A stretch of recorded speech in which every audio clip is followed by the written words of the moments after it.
সবাইকে আবারও স্বাগতম। আজকে আবার এসেছি তোমাদের মাঝে প্রাণীবিজ্ঞানের দ্বিতীয় অধ্যায় শুরু করতে। আশা করছি সবাই সুস্থ আছো, ভালো আছো এবং বাসায় আনন্দেই আছো।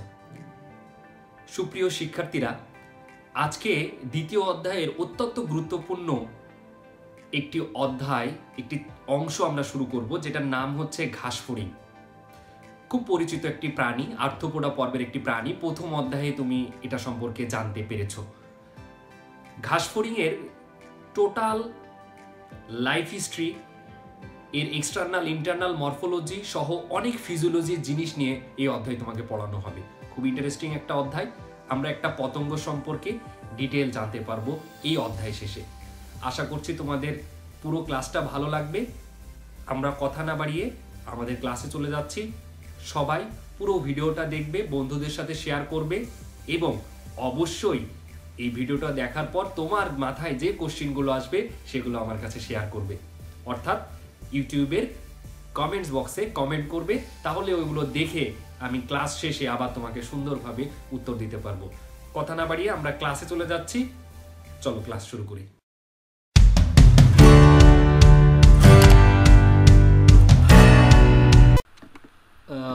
ওকে মাই ডিয়ার স্টুডেন্টস, আমরা ক্লাস শুরু করছি। তুমি দেখতে পাচ্ছ একটি ছবি সহ একটা ডেসক্রিপটিভ পার্ট দেখানো হচ্ছে বইয়ের। এটাই হচ্ছে শুরু। প্রথমেই যদি আমি একটু যে টাইপ স্টাডিটা নিয়ে আমরা ক্লাস করতে যাচ্ছি, আসলে চ্যাপ্টার 2 মূলত একটা টাইপ স্টাডি চ্যাপ্টার, অর্থাৎ এখানে 3টা অধ্যায়ের কম্বিনেশন আছে। তুমি জানো অলরেডি।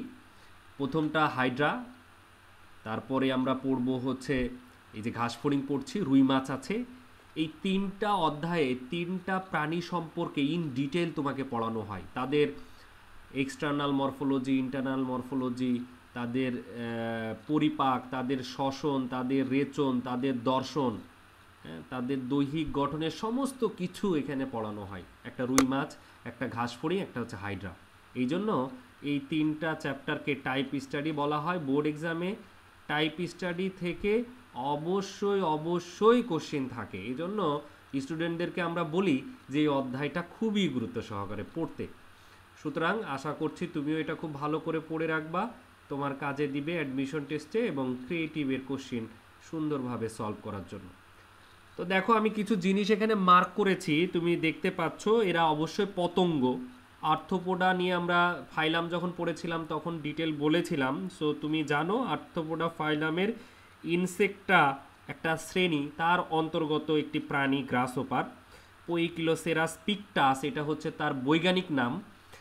এবং তুমি এদেরকে পঙ্গপাল নামে চেনো। তুমি জানো পঙ্গপাল এখন খুব আলোচিত, টিভিতে, পেপারে, তোমরা বিভিন্ন নিউজে দেখছো যে টেকনাফে পঙ্গপাল এসেছে। অনেকের ধারণা, আসলে ধারণাটা ভুল। আমাদের মতো দেশে কখনোই পঙ্গপালের ম্যাসিভ অ্যাটাক হবে না।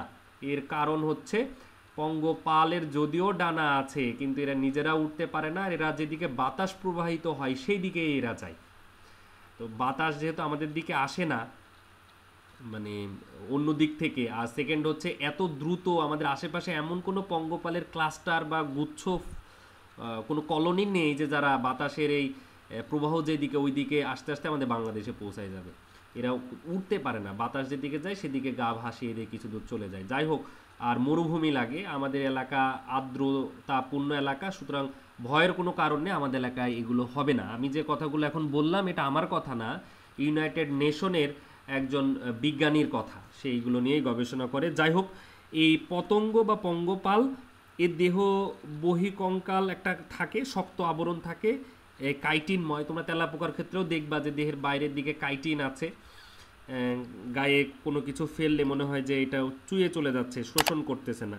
আর এদের পাগুলো সন্ধিপদযুক্ত হবে। মানে এই বৈশিষ্ট্য যেগুলো আমি এখন বলছি এগুলো কিন্তু তুমি অলরেডি জানো, কারণ আর্থ্রোপোডা ফাইলাম নিয়ে যখন পড়ানো হয়েছে এই ছোটোখাটো বৈশিষ্ট্যগুলো বলা হয়েছে। এরা লাফিয়ে চলে এবং তুমি জানো যে সাধারণত গ্রীষ্মমণ্ডলীয় দেশের শস্যক্ষেতের জন্য খুবই হুমকি স্বরূপ এরা। পঙ্গপাল নামে তো খুবই পরিচিত, আমরা ঘাসফড়িং নামে চিনি। আমাদের দেশে যে ঘাসফড়িংটা পাওয়া যায় সেটা একটু ভিন্ন ধরনের। এখানে যে ছবিটা দেওয়া আছে অ্যাকচুয়ালি সেটা না, আমাদের দেশে একটু ভিন্ন ধরনের ঘাস ফড়িং পাওয়া যায়।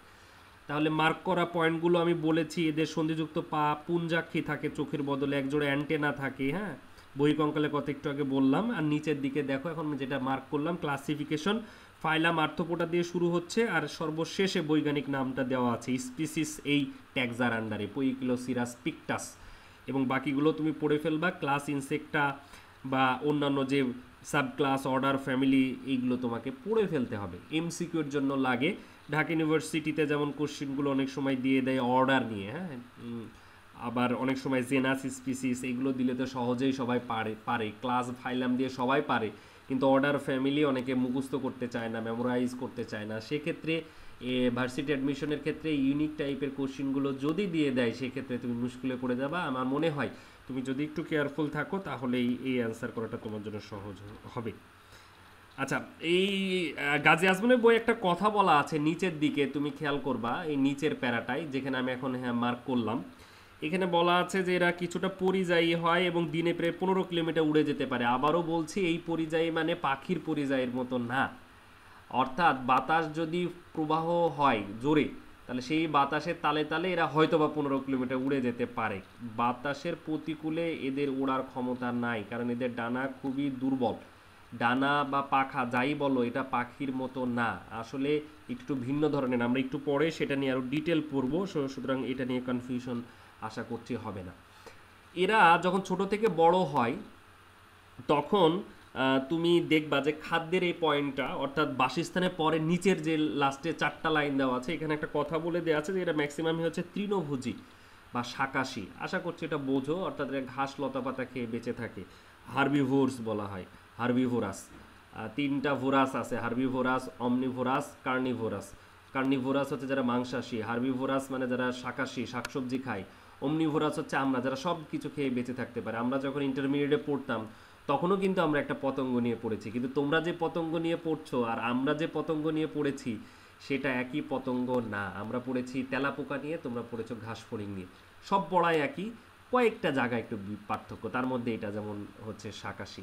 বাট আমরা যখন তেলাপোকা পড়েছিলাম তখন আমরা জানি তেলাপোকা হচ্ছে সর্বভুক আমাদের মতো, এদেরকে কিন্তু ওমনিভোরস বলা হয়, তাই না? তাহলে এই যে ছোটোখাটো একটু পার্থক্য আছে, বাকি সবগুলোই একই। আমাদের বাংলাদেশে এখন পর্যন্ত 20টা প্রজাতির ঘাসফড়িংয়ের সন্ধান পাওয়া গেছে। এরা ফসলের ক্ষতি করে মোটামুটি, খুব বেশি না, খুবই কম পরিমাণ ক্ষতি করে।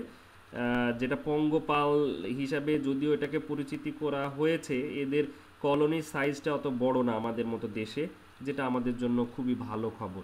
তুমি জানো পঙ্গপাল যেমন পাকিস্তান, তারপরে ইন্ডিয়াতে যেভাবে অ্যাটাক করছে, আক্রমণ করছে, আমাদের দেশে এখনও সেটা দেখা যায়নি।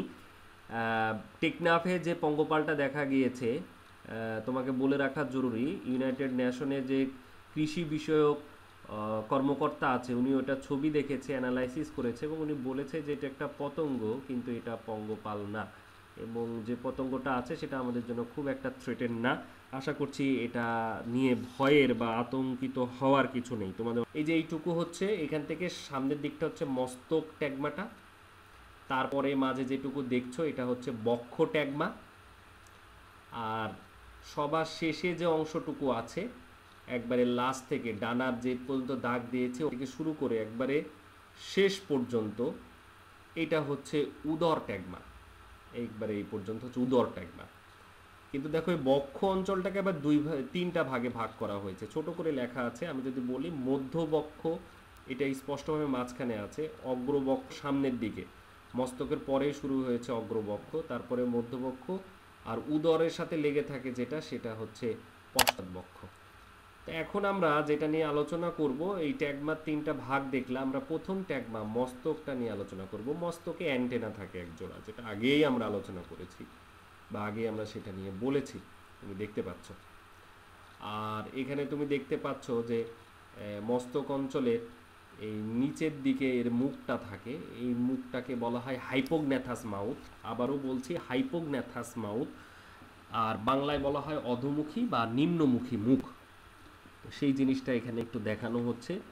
তুমি পিঁপড়া বা মাছিকে খেয়াল করলে দেখবা যে এদের মুখটা নিচের দিকে থাকে এবং এরা ওই খাদ্য গ্রহণের সময় খুব সহজে খাবারটা গ্রহণ করতে পারে। এদের মাথাটা থাকে একটা শক্ত ক্যাপসুলের মধ্যে, সেটাকে হেড ক্যাপসুল বলে। তো এই হেড ক্যাপসুলের ছবিটা এখানে দুইটা আলাদা আলাদা ছবি দেখানো হচ্ছে, এখান থেকে তোমাকে এই হেড ক্যাপসুলের নামগুলো একটু পড়ে ফেলতে হবে এমসিকিউর জন্য। তুমি দেখো যে হেড ক্যাপসুলের কতগুলো গুরুত্বপূর্ণ গঠন ছিল, খণ্ড ছিল। বহির্কঙ্কাল বা এটাকে এপিক্রেনিয়ামও বলে। কয়টা অংশে বিভক্ত আছে এটা, যেমন অংশগুলোর নাম তুমি এই পেজেরই নিচের দিকে কোনায় দেখবা, আমি একটু পরে মার্ক করে দিচ্ছি। এই নিচের দিকের অংশগুলোর নাম হচ্ছে যথাক্রমে ভার্টেক্স, জেনা, ফ্রন্স এবং ক্লাইপিয়াস। তুমি নিচের দিকে এই ওয়ার্ডগুলো পাবা। এই ওয়ার্ডগুলো যেগুলো বললাম হেড ক্যাপসুলের পার্ট, এইটা কিন্তু পরীক্ষায় এমসিকিউতে আসে, অনেক সময় জ্ঞানেও দিয়ে দিতে পারে যে মস্তকের এই অংশগুলোর বর্ণনা দাও বা মস্তকের এই অংশগুলোর নাম লিখো। সুতরাং তোমাকে যেটা বলে রাখা জরুরি, এই নামগুলো তোমাকে মুখস্থ করতে হবে, মনে রাখতে হবে, যেটা খুবই দরকার। এছাড়া তুমি এখানে দেখছো মস্তক অঞ্চলে এই পুঞ্জাক্ষী আছে। পুঞ্জাক্ষী হচ্ছে অনেকগুলো ছোট ছোট চোখের সমষ্টিতে তৈরি একটি বড় চোখ। তো এদের আসলে চোখ বলে কিছু নেই, পুঞ্জাক্ষী এদের দর্শন একক হিসাবে কাজ করে। অনেক বইতে লিখেছে 1500টার বেশি, অনেকে লিখেছে 2000, কেউ লিখেছে অসংখ্য ওমাটিডিয়াম, ক্ষুদ্র ক্ষুদ্র চোখ মিলে এই এক একটা পুঞ্জাক্ষী গঠন করেছে। আচ্ছা, নিচের দিকে এই পুঞ্জাক্ষীর ঠিক মাঝখানে তিনটা সংবেদী অঙ্গ হিসাবে একটা অংশ থাকে, মানে রেটিনার মতো কাজ করে, একটা সংবেদী আলোক সংবেদী অংশ, সেটার নাম কিন্তু ওসেলি। ওসেলিটা তুমি উপরের রঙিন ছবিটায় বোঝা যাচ্ছে না, নিচের ছবিটা যদি খেয়াল করো তাহলে সেখানে দেখো ওসেলি মার্ক করে দেওয়া আছে। সুতরাং এই জায়গাগুলো একটু পড়ে ফেলবা। আচ্ছা, অলরেডি মস্তকের অংশগুলো মার্ক করে দিচ্ছি, বইয়ের এই জায়গা থেকে তুমি মস্তকের অংশ নামগুলো পেয়ে যাবা, বুঝবা না। ওকে, এখন আমরা ওই যে মুখ যেটা দেখলাম, একটু মুখটাকে একটু বিশ্লেষণ করে ফেলি, ডিটেল ব্যাখ্যা করে ফেলি, যেটা তোমাকে হেল্প করবে বাকি প্রশ্নর উত্তর করতে। এটা প্র্যাকটিক্যালের জন্য বলে রাখি, এটা প্র্যাকটিক্যালের জন্য খুব জরুরি। থিওরির জন্য কম জরুরি হলেও প্র্যাকটিক্যালের জরুরি, কারণ প্র্যাকটিক্যালে একটা হচ্ছে তোমাকে এটা লিখবে, ভাইবাতেও জিজ্ঞেস করে, আর সেকেন্ড হচ্ছে তোমার এটা কাজে লাগবে হচ্ছে যখন উঠায় দেখাবা, না চিনলে তো উঠায় দেখাতে পারবো না। যদিও আমরা তেলাপোকারটা করব সিলেবাসে অন্তর্ভুক্ত, থিওরিতে ঘাসফড়িংয়ের, এর জন্য ঘাসফড়িং নিয়ে বলছি, প্র্যাকটিক্যাল ক্লাসের সময় আবার তোমাকে তেলাপোকারটা একটু মিলাই দিব, একই জিনিস। দেখো এক জোড়া করে আছে হচ্ছে ম্যাক্সিলা, নিচে দুইটা এক জোড়া, আর উপরে ওই যে ম্যান্ডিবল এক জোড়া, আর বাকি সবগুলো কিন্তু একটা করে। ম্যাক্সিলার নামগুলো দেখতে পাচ্ছ কি কি অংশ থাকে, কর্ডো, স্টাইপস, ধারাবাহিকভাবে উপর থেকে বলছি, কর্ডো, স্টাইপস, ল্যাসিনিয়া, নখর সদৃশ্য অংশ, গ্যালিয়া, ঢাকনা সদৃশ্য অংশ থাকে, এবং ম্যাক্সিলারি পাল, 5টা খণ্ডযুক্ত ম্যাক্সিলারি পাল দেখতে পাচ্ছ। হ্যাঁ, দুই পাশে দুইটা আছে, আর উপরের দিকে ম্যান্ডিবলে দেখতে পাচ্ছ দাঁতের মতো অংশ, এটা খাবার কাটবে। ম্যাক্সিলা কি কাজ করে এখন নিশ্চয়ই বুঝতেই পারছো, এটা অনেকটা হাতের মতো কাজ করে। এই ম্যাক্সিলা হচ্ছে খাবার ফসকে যাবে না, যাতে না যায়, এবং দেহের অন্যান্য অংশ একটু পরিষ্কার করতেও এটার একটা ভূমিকা আছে। খাদ্যবস্তু হরণ মানে পড়ে যাতে না যায়, ফসকে না যায়, যেটা একটু আগে বললাম, এবং সংবেদী অঙ্গ হিসেবেও কিন্তু এটা কাজ করে। এই খাবারটা কেমন টেস্টি কিনা, খাবারটা গরম কিনা বা তার জন্য ক্ষতিকর কিনা, এই জাতীয় অংশগুলো মানে এই ফিলগুলো নিতে তাকে হেল্প করে। ঠিক আছে, আর ম্যাক্সিলা আরেকটা ইম্পর্টেন্ট কাজ করে, সেটা হচ্ছে মূলত খাবারটাকে যখন সে ঢুকাচ্ছে ধারাবাহিকভাবে সে মুখের মধ্যে খাবারটা পুড়ে নিতে সহায়তা করে। ম্যান্ডিবল খাবারকে টুকরা টুকরা করে, এটা দাঁতের অল্টারনেট অঙ্গাণু হিসাবে কাজ করে। হ্যাঁ, এটা স্বাদ নিতে এবং খাবারটা কিছুটা তোমার ম্যান্ডিবলের দিকে ঠেলে দিতেও হেল্প করে, যদিও এটা বইতে মেনশন করেনি এই অংশটা। তো ম্যান্ডিবল ত্রিকোণাকৃতির, কালো বাদামি রঙের এবং শক্ত, এটা দেখলেই বোঝা যায়। তেলাপোকা যখন তোমাকে দেখাবো তখন তুমি দেখলেই বুঝতে পারবে। বাকিগুলো তুমি দেখতে পাচ্ছ, লেবিয়াম এবং ল্যাব্রাম, হাইপোফেরিংসকে দেখানো হচ্ছে। হাইপোফেরিং যেটা একবারে মাঝখানে আছে, এটাকে বলা হয় উপজিহ্বা, আর তার নিচে এবং উপরে দুইটা ছবি দেখছো, উপরেরটা হচ্ছে ল্যাব্রাম আর নিচেরটা হচ্ছে লেবিয়াম। কি জিনিস এটা একটু একটু বলি। এই লেবিয়াম হচ্ছে এটাকে বলা হয় তৃতীয় মানে দ্বিতীয় জোড়া ম্যাক্সিলের একটা প্রতিনিধি মনে করা হয় এটাকে। এটা মেন্টাম সাবমেন্টাম এই অংশে বিভক্ত করা যায়। লিগুলি থাকে, দেখতে পাচ্ছ লিগুলি। এটা কাজ হচ্ছে সংবেদী অঙ্গ হিসেবে কাজ করে, আর উপযুক্ত খাদ্য নির্বাচনে একটু ভূমিকা পালন করে। আর যে খাবারটা মুখে ঢুকে গেছে সেই খাবারটা যাতে ফসকে বের না হয়ে আসে এই কাজটার জন্য এটা দায়ী। আর হাইপোফ্যারিংস মাংসল একটি উপজিহ্বা, এটা কিন্তু ম্যান্ডিবল, ম্যাক্সিলা এবং ল্যাবিয়াম দিয়ে ঘেরা থাকে এই হাইপোফ্যারিংসটা। খাদ্যবস্তু নড়াচড়া করে লালার সাথে, মানে খাদ্যবস্তুকে নড়াচড়া করে ওই যে লালার সাথে মিশাতে একটা ভালো ভূমিকা পালন করে হচ্ছে এই হাইপোফ্যারিংসটা, বা বাংলায় যদি বলি উপজিহ্বাটা, ঠিক আছে। আর ল্যাব্রাম তো জানোই, অলরেডি একটু বলেছি তোমাদের ল্যাব্রামের কথা। এটা ওই যে স্বাদ নেয় আর খাবারকে ঠেলে দিতে, আস্তে আস্তে খাবারটাকে, ওই যে গ্রাসনালী যেটা থাকে, আমরা নেক্সট ক্লাস এটা নিয়ে পড়বো পরিপাকতন্ত্রের অংশ, তখন দেখবা যে গ্রাসনালীতে খাবারটাকে ঠেলে দিতে প্রধান ভূমিকা পালন করে হচ্ছে ল্যাব্রাম। তাহলে তুমি এখানে 5টা মৌখিক উপাঙ্গ পেলা। ঘাসফড়িংয়ের মুখ হচ্ছে অধোমুখী বা নিম্নমুখী মুখ, এবং সেখানে 5টা মৌখিক উপাঙ্গ থাকে, তার বর্ণনা তুমি শিখে গেলে।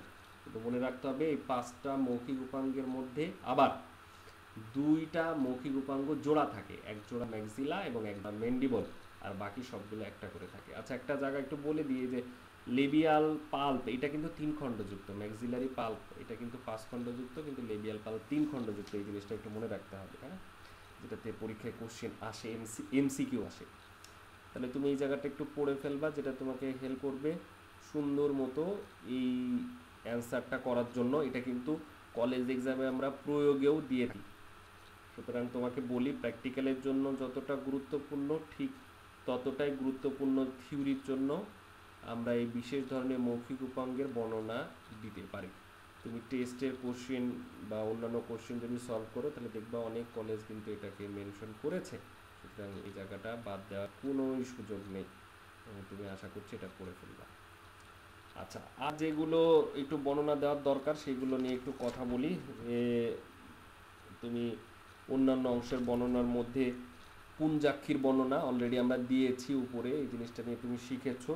ওসেলির কথা 2 নম্বর পয়েন্টটা যদি খেয়াল করো, রেটিনার মতো কাজ করে, এগুলো সবই এক কথার জন্য বা জাস্ট একবার রিডিং করে রাখো। অ্যান্টেনার কথা বলেছি, অ্যান্টেনার খণ্ডগুলোর নাম একটু শিখে রেখো, এক্সকেপ, পেডিসেল, ফ্লাজেলাম, এবং 25টি খণ্ড আছে, এই জিনিসগুলো একটু পড়ে ফেলো। আর মৌখিক উপাঙ্গের বর্ণনা তো আমরা ইন ডিটেল শিখলাম, সুতরাং এই পেজে যে তথ্যগুলো আছে সেটা আমরা অলরেডি পড়ে ফেলেছি। বিশেষ করে নিচের এই যে ঘাসফড়িংয়ের মৌখিক উপাঙ্গের বিভিন্ন অংশের বর্ণনা, এটা ওকে ডান, এটা আমি এখন বর্ণনা দিলাম, যেটা অংশটা যেটার বর্ণনা তুমি এখনই পেলা। আর উপরে যে অংশগুলো আছে সেগুলোরও যতটুকু দরকার তোমার অ্যাডমিশন টেস্ট, জ্ঞান অনুধাবন এবং এমসিকিউর জন্য যতটুকু ইনফরমেশন দরকার বইতে ততটুকুই আছে। আমি বলেছি তার থেকে একটু বেশি, কিন্তু তুমি যদি একটু বইটা পড়ে ফেলো তাহলে হয়ে যাবে। 1 থেকে 4 নম্বর পার্ট, এই পেজের প্রথম দিকের পার্টটা কিন্তু অলরেডি তোমাকে আলোচনা করা হয়েছে। তাহলে আশা করছি এই পেজটা তুমি এখন বাসায় বের করে ফেলবা।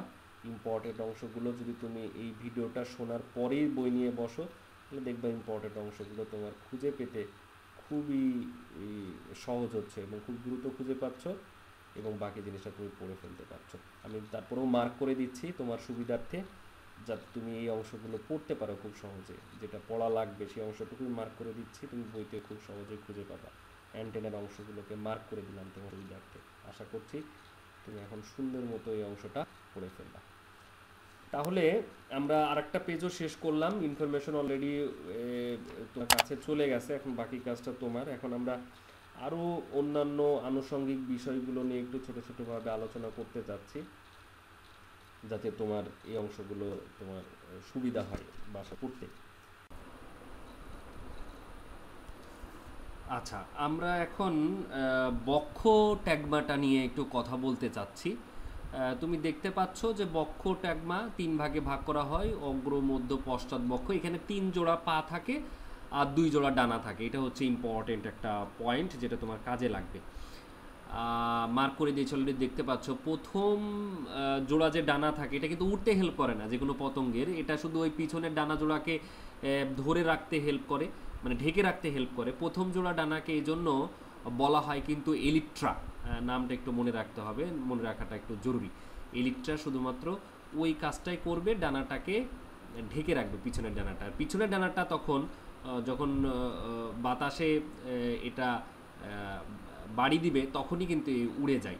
আসলে এদের উড্ডয়ন ক্ষমতাটা খুবই কম, ডিপেন্ড করে যে বাতাস কোন দিকে যাচ্ছে তার উপর ভিত্তি করে উড্ডয়নটা হয় মূলত।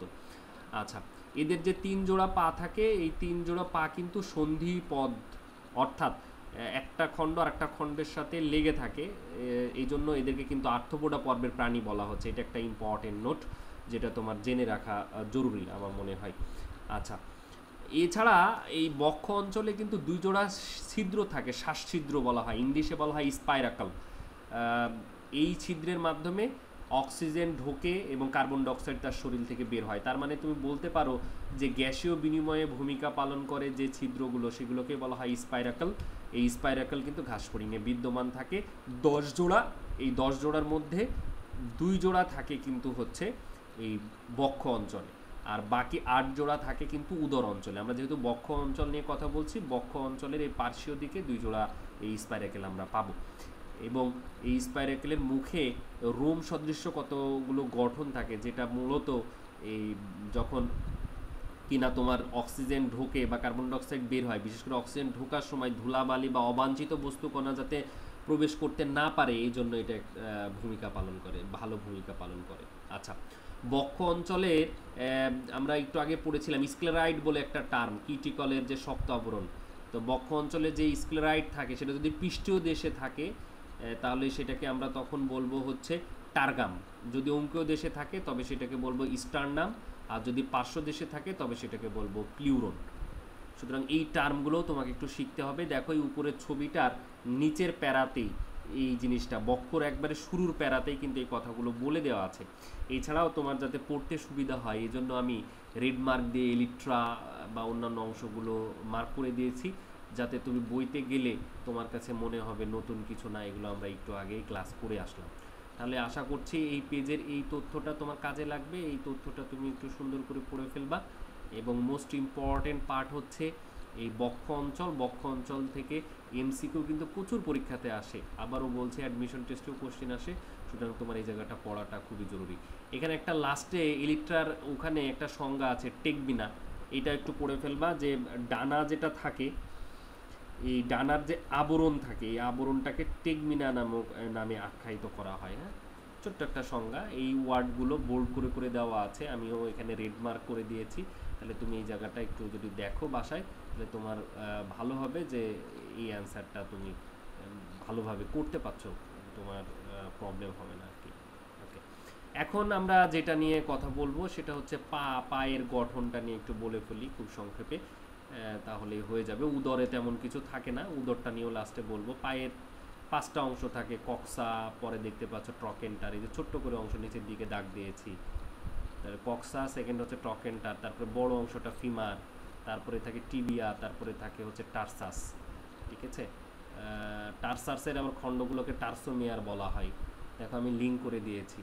এই যে নিচের দিকে তুমি দেখতে পাচ্ছ টার্সাসের ওখানে কতগুলো চুলের মতো অংশ আছে, এটা কিন্তু মূলত তাকে হেল্প করে। ওই দেখবা যে মাছি বা যে কোনো পতঙ্গ বসে থাকলে তার পা দিয়ে মুখ বা দেহ বা অ্যান্টেনা এগুলো পরিষ্কার করে, পায়ের এই চুলের মতো অংশটা দিয়ে সে তার দেহ পরিষ্কারের কাজটা করে থাকে। হ্যাঁ, অনেকটা ব্রাশের মতো ভূমিকা পালন করছে এই অংশটা। হ্যাঁ, টার্সাসের মাথায় নখর থাকে, নখ সদৃশ্য অংশ থাকে, যেটা তাকে ওই যে দেয়াল বেয়ে বা গাছে ওঠে যখন গ্রিপ করতে তাকে কিছুটা হেল্প করে। টিবিয়া এবং টার্সাসের অংশের পার্শ্বদেশে ক্ষুদ্র ক্ষুদ্র সূচালো কাটাও থাকে, কিন্তু এটা একটু মনে রাখতে হবে। ফিমারের গঠন অনেকটা বড় মাংসল গঠন হওয়ায় এরা কিছুটা তোমার লাভ দিতে পারে। আর টিবিয়া ও টার্সাস শক্ত কাঁটাযুক্ত হয়, এটা খাদ্য ধরতেও কিন্তু ভূমিকা পালন করে থাকে। এটা একটা ভালো নোট যেটা তোমার কাজে লাগবে। পা নিয়ে ছবি শেখার দরকার নেই, এমনি জাস্ট নামগুলো পড়বা আর একটু পায়ের খণ্ডর নামগুলো একটু মুখস্থ করে ফেললেই আমার মনে হয় বাকিটা তোমার জন্য খুব সহজ হয়ে যাবে। তো এখন আমরা যেটা নিয়ে একটু কথা বলতে পারি সেটা হচ্ছে উদরটা নিয়ে। উদরের বেশ লম্বা, সরু এবং 11টি খণ্ডকে বিভক্ত কিন্তু উদর। প্রত্যেক খণ্ডকের পার্শ্বদেশে পৃষ্ঠদেশের অংশগুলো থাকে পার্শ্বদেশের অংশটা থাকে না, পৃষ্ঠদেশের এবং মুখদেশের অংশগুলো থাকে, যেটাকে টার্গাম স্টারনাম বলি। আর এখানে টিম্পেনাম নামক একটি গঠন পাওয়া যায়। প্রথম খণ্ডকের প্রতি পাশে একটি করে পর্দা রয়েছে যা শ্রবণ অঙ্গ বা শ্রবণ থলিকে আবৃত করে রাখে, এর নামই কিন্তু টিম্পেনিক পর্দা বা টিম্পেনাম। আর প্রথম থেকে আগেই বলেছি, উদরে প্রথম থেকে অষ্টম দেহ খণ্ডক পর্যন্ত প্রতি খণ্ডকের পার্শ্বদেশে এক জোড়া করে মোট 8 জোড়া স্পাইরাকল থাকে, যা মূলত অন্য থেকে কিছুটা হলেও আলাদা, যে জিনিসটা তুমি অলরেডি জানো, আমি একটু আগেই তোমাকে এটা নিয়ে বর্ণনা দিয়েছি। আচ্ছা, এছাড়াও এখানে উদর অঞ্চলে এই ট্যাগমাতে থাকে পায়ু এবং বহির্জনন অঙ্গ। এইগুলো মূলত তুমি জানো পায়ু ছিদ্র থেকে অপাচ্য খাদ্য বের হয়ে যায়, বহির্জনন অঙ্গ যেটা তার যৌনজননে ভূমিকা পালন করে। ঠিক আছে, এই বহির্জনন অঙ্গগুলো দেখে কিন্তু একটা ঘাসফড়িংকে পৃথক করতে পারবা, যেটা পুরুষ ঘাসফড়িং না স্ত্রী ঘাসফড়িং। ছবিতে দেখতে পাচ্ছ এই যে ওভিপোজিটর থাকলেই বুঝবা যে সেটা হচ্ছে স্ত্রী ঘাসফড়িং। ওকে, আর যদি দেখো লাস্টের দিকে এই যে এটা সূচালো অংশ সার্কাস যদি থাকে তাহলে বুঝতে হবে সেটা পুরুষ ঘাসফড়িং। তাহলে স্ত্রী ঘাসফড়িং পুরুষ ঘাসফড়িংকে পৃথক করতে পারবো কিন্তু উদর দেখে, এবং উদরের কি দেখে, ওভিপোজিটর বা অ্যানাল সার্কাস দেখে। হ্যাঁ, এই দুইটা দেখে কিন্তু আমরা আলাদা করতে পারবো বা এদেরকে চিনতে পারবো। তাহলে এই পুরুষ আর স্ত্রী ঘাসফড়িংয়ের পার্থক্য পরীক্ষার জন্য লাগে না, এমনি পার্থক্যটা পড়ে রাখবা ছোটোখাটো এমসিকিউর জন্য। বিশেষ করে পার্থক্যের 3 এবং 4 নম্বর পয়েন্টটা বেশি গুরুত্বপূর্ণ। পয়েন্ট আছেই টোটাল 4টা, সো 3 এবং 4 পরপর 2টা পয়েন্ট একটু ভালো করে পড়বা, আর বাকিগুলো একটু মোটামুটি পড়ে ফেললেই হবে। এই পেজ থেকে ইনফরমেশন দেওয়ার মতো এতটুকু তথ্যই আমার কাছে ছিল, যেটা তুমি একটু বাসাতে দেখলে আমার মনে হয় তোমার জন্য খুবই সহজ হয়ে যাবে, খুব কঠিন কিছু না। আচ্ছা, তাহলে আমরা আজকের ক্লাসে 69 পেজ পর্যন্ত পড়েছি। তোমরা যদি নতুন এডিশনে বইটা দেখো তাহলে দেখবা যে 59 পেজ পর্যন্ত আমরা পড়ে ফেলেছি। আমরা শুরু করেছিলাম যে পেজ দিয়ে, সেটা ছিল পেজ নম্বর 65 থেকে 69 পর্যন্ত আমরা পড়ে ফেলেছি। যেহেতু আজকে প্রথম ক্লাস ছিল ঘাসফড়িংয়ের উপরে, ঘাসফড়িংয়ের ডিটেলটা আমি তোমাদেরকে আলোচনা করে বোঝানোর চেষ্টা করেছি এবং আশা করছি তোমরা বুঝতে পেরেছো। তোমাদের কাছে রিকোয়েস্ট থাকবে বা অনুরোধ, যাই বলো, তথ্যগুলো আজকের ক্লাসে প্রয়োগ বা উচ্চতর দক্ষতার কোনো প্রশ্ন নিয়ে আলোচনা করা হয়নি, কিন্তু এই 30 মিনিটের ক্লাসে তুমি বুঝতে পারবা যে কোন ওয়ার্ডগুলো তোমাকে পড়তে হবে। আমি কিন্তু সবগুলো মার্ক করে করে তোমাকে দেখিয়েছি। হ্যাঁ, এবং আশা করছি যদি কোনো প্রশ্ন থাকে তাহলে সেটা কমেন্টস বক্সে কমেন্ট করবা। বাকিদেরকে ভিডিওটা শেয়ার করো, যাতে ক্লাসে যত স্টুডেন্ট আছো অ্যারাউন্ড 300 সবাই যাতে এই ক্লাসগুলো করে, যাতে আমরা কলেজ খোলার পরে এইগুলোর উপরে ক্লাস টেস্ট বা অন্যান্য টেস্ট বা ছোটোখাটো রিকভারি ক্লাস করেই আমরা পরবর্তী অধ্যায়গুলো পড়া শুরু করে দিতে পারি। তাহলে আজকের ক্লাসে আমরা প্রথমে কি পড়েছি, ঘাসফড়িং কী জিনিস, কেন পতঙ্গ বলা হয়, কি ক্ষতি করে, এটা দেখতে কেমন, এর দেহে কি কি আছে, এইগুলো নিয়ে ডিটেল পড়েছি আমরা। সেকেন্ডলি যেটা নিয়ে পড়লাম, এর ট্যাগমাগুলো নিয়ে পড়েছি। ট্যাগমার মধ্যে মস্তক, বক্ষ, উদর ট্যাগমা, এই 3টা ট্যাগমাকে আমরা আলাদা আলাদাভাবে পড়ার চেষ্টা করেছি। এর মধ্যে মস্তক ট্যাগমা নিয়ে সব থেকে লম্বা সময় কথা বলেছি, মৌখিক উপাঙ্গ নিয়ে খুব লম্বা সময় কথা বলেছি। এরপরে উদরে তোমরা পা নিয়ে পড়িয়েছি, এবং ফাইনালি পা নিয়ে পড়ানো শেষে তোমাকে উদর অঞ্চলে আরও কতগুলো তোমার অঙ্গাণু পাওয়া যায়, গঠন পাওয়া যায়, সেটা নিয়ে তোমাকে কিছুটা আমি কথা বলেছি। তাহলে এই যে জিনিসগুলো নিয়ে তোমাকে এখানে আলোচনা করা হলো বা তোমাকে লেকচারে আজকে কথা বলা হলো, এই জায়গাগুলো তুমি একটু বাসাতে পড়ে ফেলবা।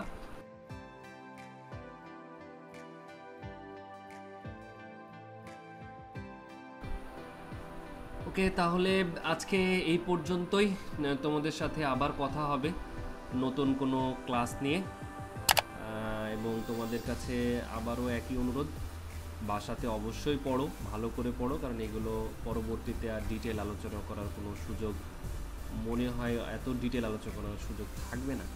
আমরা রিকভারি ক্লাস করব হয়তো, বা 1-2টা ক্লাসে আমরা তোমাদের সাথে কোশ্চেন নিয়ে বাকিটা শেষ করে দিব। ওকে, তো সবাইকে ধন্যবাদ, থ্যাংক ইউ ভেরি মাচ। আবার দেখা হবে পরবর্তী ক্লাসে। সবাই ভালো থেকো, সুস্থ থেকো।